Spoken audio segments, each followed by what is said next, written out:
Philippine President Benigno Aquino has once again ruled out offering an apology or compensation over the 2010 Manila hostage tragedy that killed 8 people from Hong Kong.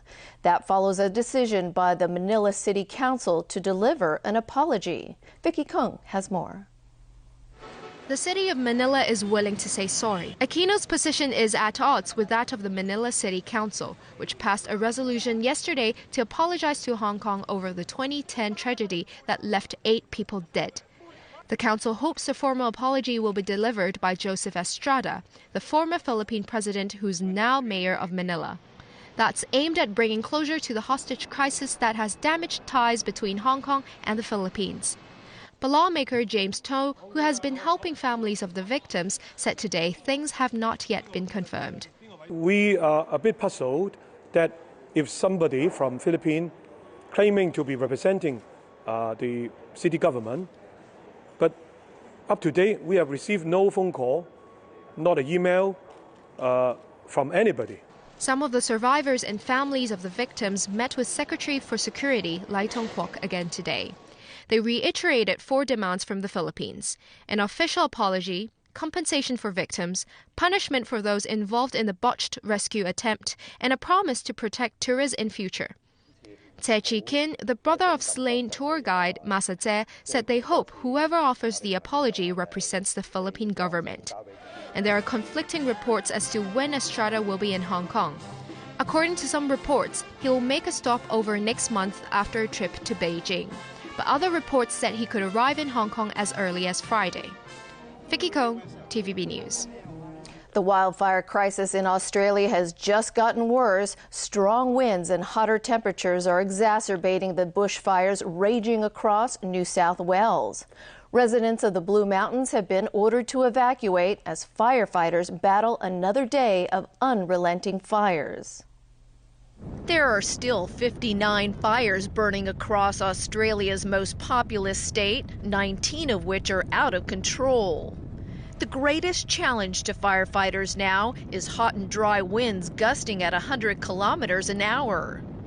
Ensuring the fires don't combine into one monster blaze is their only hope of containing the crisis. For every hour that we get through today without any outbreak, without any serious run of fire, that's an indication we've got every prospect of keeping fires that little bit further away from people, from homes and communities that might find themselves in the path of developing large fires. At a radio station in Melbourne, Australian Prime Minister Tony Abbott said locals need to stop blaming climate change for the fires. Climate change is real, as I've often said, and we should take strong action against it. But these fires are certainly not a function of climate change. They're just a function of life in Australia. The fires have killed 1 man, destroyed 208 homes, and damaged more than 100 others since last week. With temperatures rising rapidly, residents of the Blue Mountains were told to flee their homes. Yeah, we've been told that it's heading this way and it's coming at a great pace. Before evacuating, some scrambled to save their homes from burning. Filling our gutters up with water, keeping the grass wet, hopefully trying to save what we've got. This woman insists on keeping her family put until conditions deteriorate. Because it's not definite that we have to go, we'll just stay here. But this family of ducks is taking no chances. No new fire outbreaks have been reported so far, but officials warn the inaccessible terrain and highly combustible vegetation continue to make for one fire nightmare. 2 new reports from human rights groups have detailed what they say are violations of international law by the American counterterrorism program. The reports describe civilian casualties from U.S. drone strikes and add to growing criticism about the way the United States fights terrorism. James Aiken reports. The United States has carried out hundreds of drone strikes since 2004.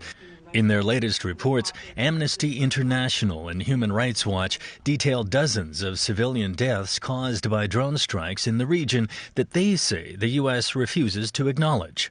2 of the 6 cases that we examine in my report show that the U.S. indiscriminately killed civilians. This is a clear violation of international law.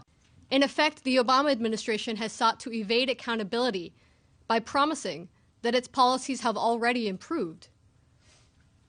This trust us approach to the law, so evident in the recent NSA surveillance scandal, is also manifesting here with the added gravity of life and death.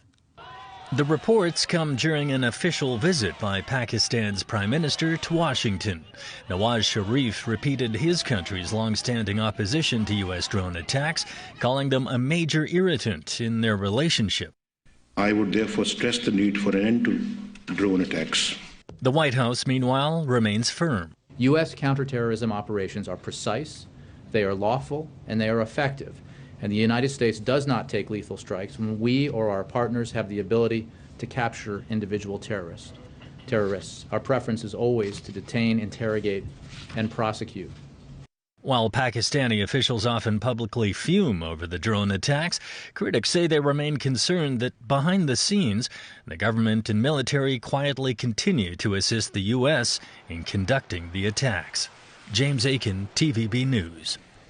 British royal fans are gathering outside St. James Palace in London ahead of the christening of Prince George. Some superfans bedded down for the night to secure their spots for today's christening. It comes 3 months after George's birth. Palace officials say Prince William and Kate have asked 7 people to be godparents. They include childhood and university friends and a friend of William's late mother, Princess Diana. But the royal watchers outside may be disappointed there are no plans for William and Kate to show off George to the crowds after the christening.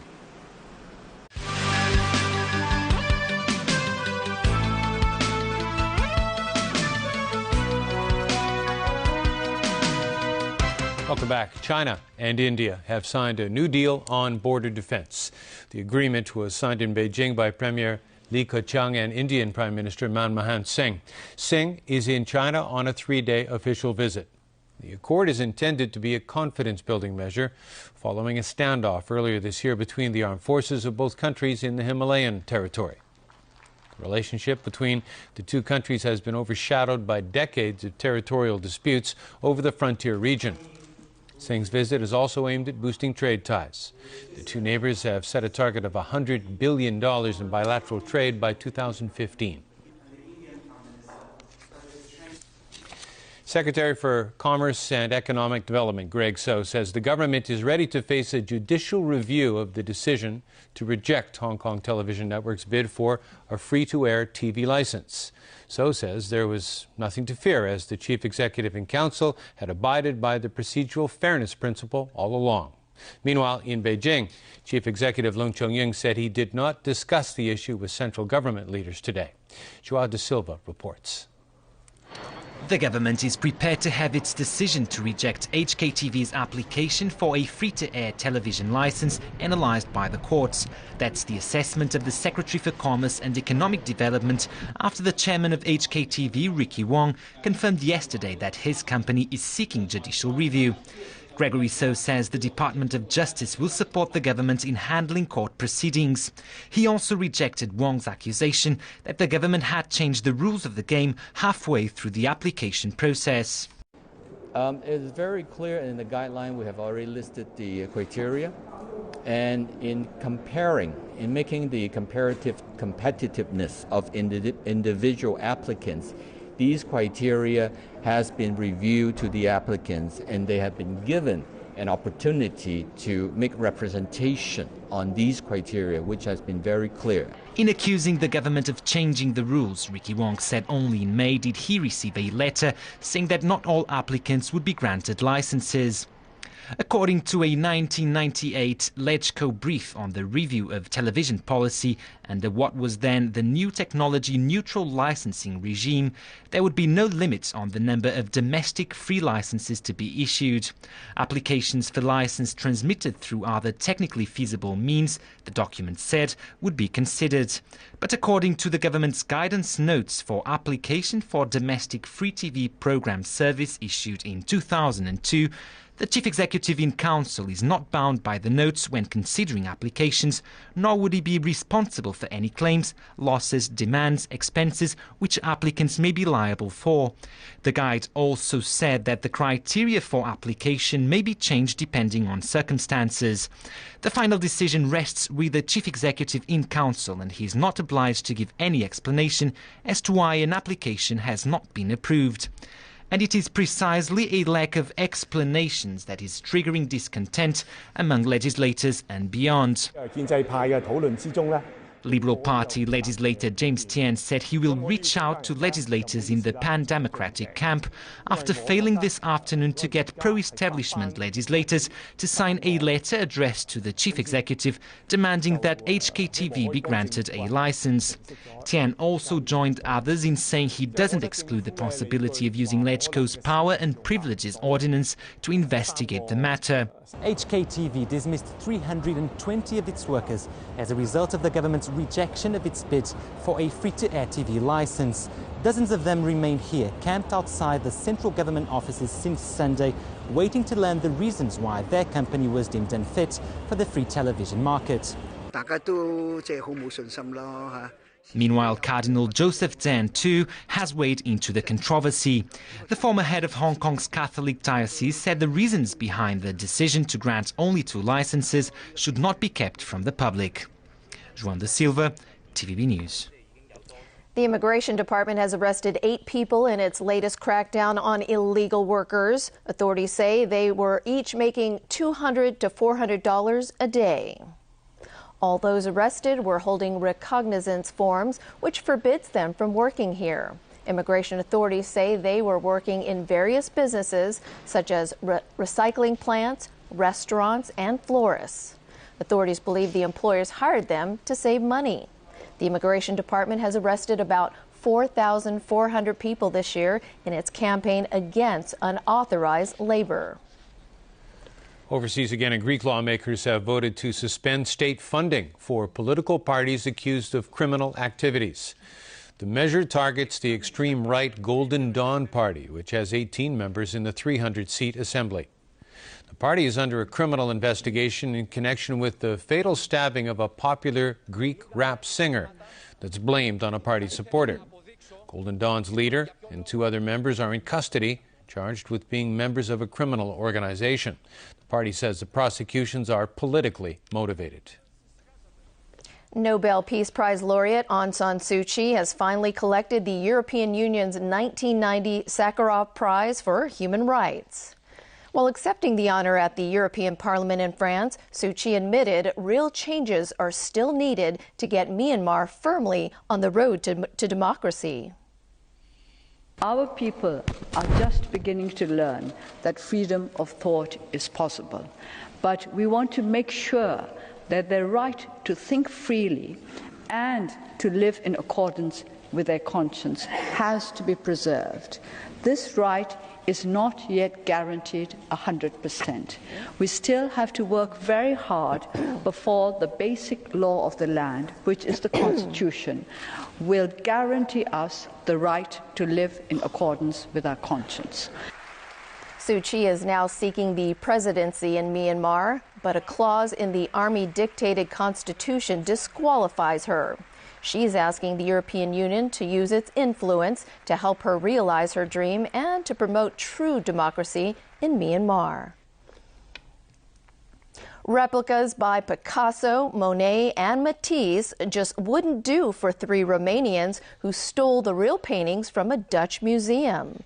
To date, the 7 priceless works have never been found and may have been burned. The trio admitted they nabbed the multi-million-dollar paintings in October last year. They were charged with theft and for bringing the paintings into Romania to sell them on the black market. Because the heist was hushed in the Netherlands, the suspects thought they were fakes, so they left the art with one of their mothers. That mother claims she burned the paintings.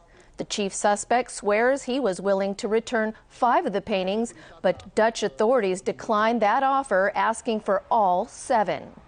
In another story, he alleges the paintings were handed over to a Russian-Ukrainian man who police say never materialized. A trial awaits these 6 Romanians, who authorities hope will spill the beans on the mystery behind where the art is really hidden. And that is a wrap of our news. Thanks for watching. Good night.